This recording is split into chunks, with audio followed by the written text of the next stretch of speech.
Hello guys, in today's video I'm gonna show you how to turn on speak on role speak on voice channel permissions on your account on Discord. Easy and quick.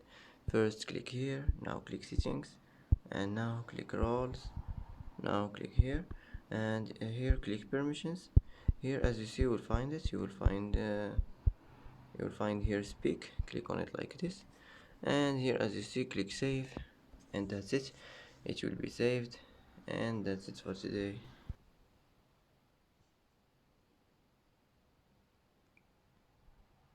And that's it for today's video. If you like this video, don't forget to like and don't forget to subscribe.